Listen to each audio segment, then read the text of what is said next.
Hi, Chris here with Terchyeahs. Um,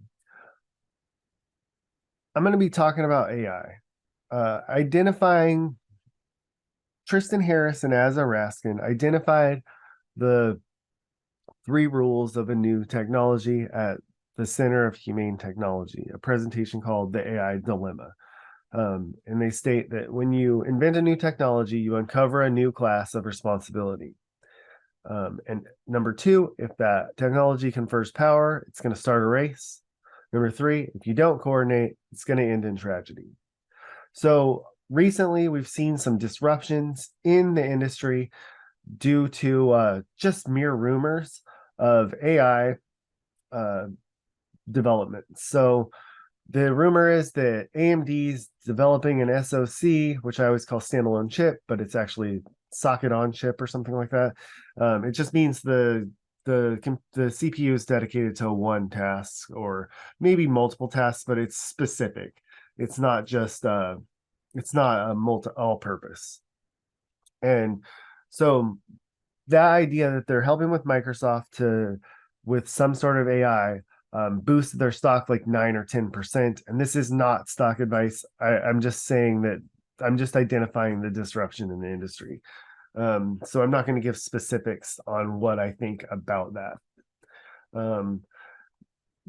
But these disruptions can be concerning that alone, but that's not like AI directly affecting it. This is just like any companies that are working with AI, everyone's jumping on board with because it's an exciting new technology, and it probably will be a boon to most corporations that begin using it and implementing it in ways that either expand their workload without having to hire new people or reduce employees.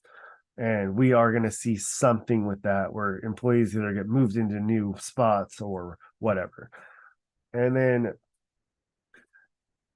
I was going to go deeply into this, but I decided to kind of veer off because I read this paper by John Naughton. It's a race. It might be impossible to stop. How worried should we be about AI? And that kind of goes along with the three rules. And it's Jeffrey Hinton had left Google to because he said he wanted to be able to speak more freely about his concerns with AI. Allegedly, I don't know. I didn't talk to Jeffrey Hinton. This is just what I read. And so there's this idea that sure, when Google had it alone, they were keeping it under wraps. They're being very controlling of it. But as new companies, other companies start developing the same technology or similar technology, there'll be a race to use the technology and launch it without really examining the repercussions, as long as they think it can lead to something profitable. The American way.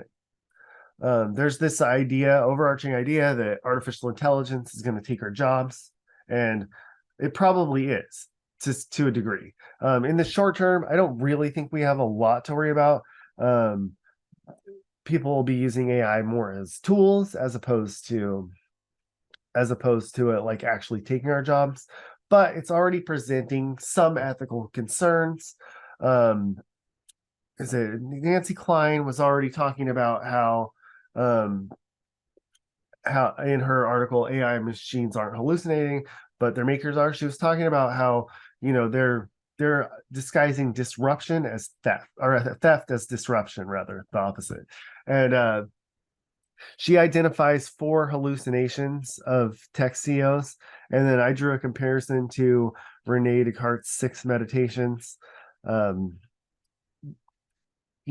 It's like these proofs that AI are good, or proofs that we exist, whatever, right? Fair comparison. And the idea here is that these aren't actually, I don't even think these are hallucinations. The tech CEOs are kind of just lying to us or themselves and, saying like, oh, AI will solve climate change. And Klein points out, well, we know how to solve climate change, our climate crisis or whatever. It's a matter of that it's expensive and that we just don't want to do it. We're not scientists and experts have been telling us for decades that what we need to do, and we're just not doing it. So AI is not going to help us with that. The AI can help us with governance, kind of the same reason that we don't really need its help with governance.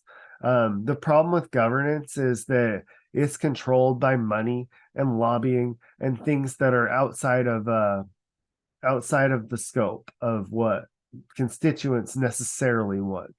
And then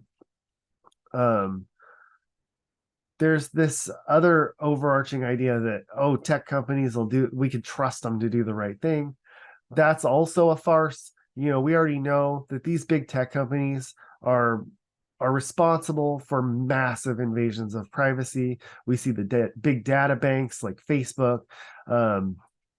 We see why we're having trouble with their programs like TikTok that are in other countries, and like Google going around with their cars that take pictures of everything to expand upon their maps, which is a nicety, but it's also an invasion of privacy at the same time. And then the last thing is that it's going to end work. Like suddenly, because we have AI, we're going to turn into like some socialist utopia, which is also a farce. That's not a capitalist system. Is not going to just change instantly because of some technology, and we already know that. We know better. It's not like you're going to get a Loom and then everyone's going to suddenly stop working. We've seen that in the past too, right?